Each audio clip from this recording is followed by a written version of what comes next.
I'm asking for help from our Italian friends because we have now the Rust website, rustlang.org, which is translatable.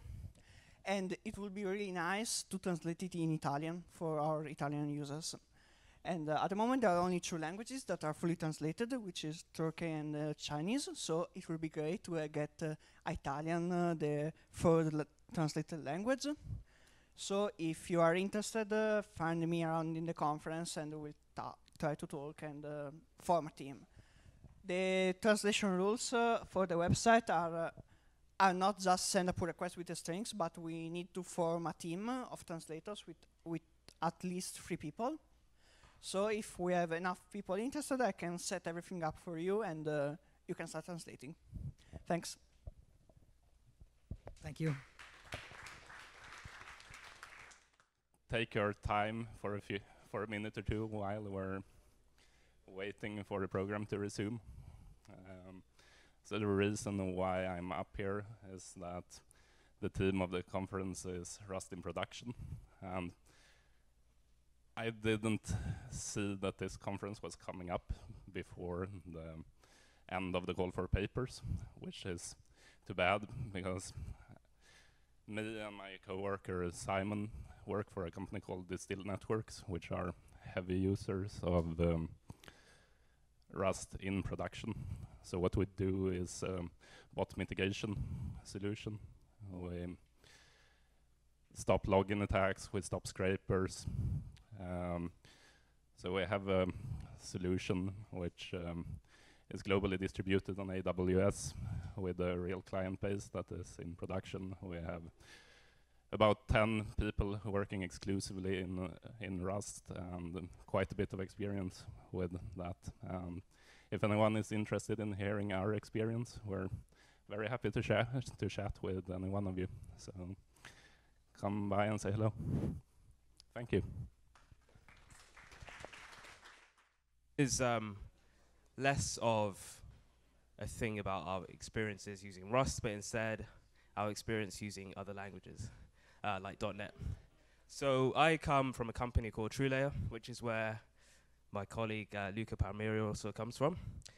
We have experience using .NET in production, especially for making microservices. We have had some very interesting experiences, such as 2-second startup times, for example, 15 gigs of memory being used for no reason whatsoever. And we are seriously thinking about using something a bit better in production. So we have started taking a very serious look at Rust. If anyone is interested in using Rust in production at scale, millions of requests, let us know. Thank you.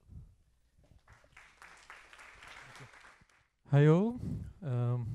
So I guess many of you are from Italy, isn't it?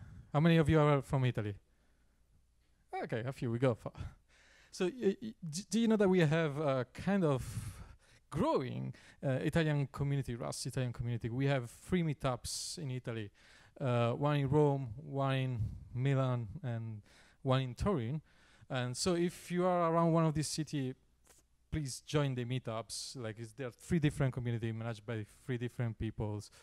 And as well, if you're from a different city, from Italy, and you want to start a meetup, just get in touch with me, or I don't know any other people that organize meetup here now. But just speak with me. We can help you to organize a meetup and do things. And if you want to join a meetup, just join a meetup. You know, there is a nice community that can help you with everything here in Italy. So if you need help, also just help doing some coding, just join us. Thank you.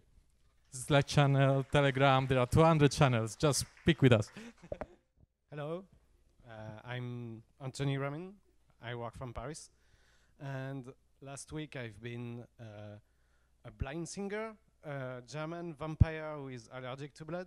What I'm trying to say is that if you're an introvert doing computer science, take improvisation classes. It's the best thing that happened to me 2 years ago. And I've actually read a few months ago that Boston University, they are forcing their students in computer science to take improvisation classes. And after the semester, they are all saying like, it was the best thing ever. And it is the best thing ever. and you should all try it. That's all. Thank you.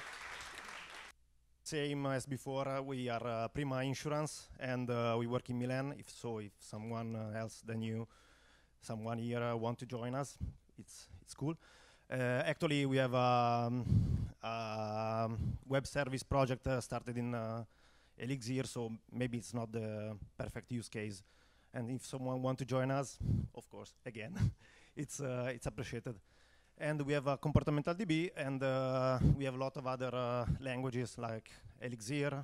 We have a project in Haskell, so we are open to test some other languages. So, okay, bye.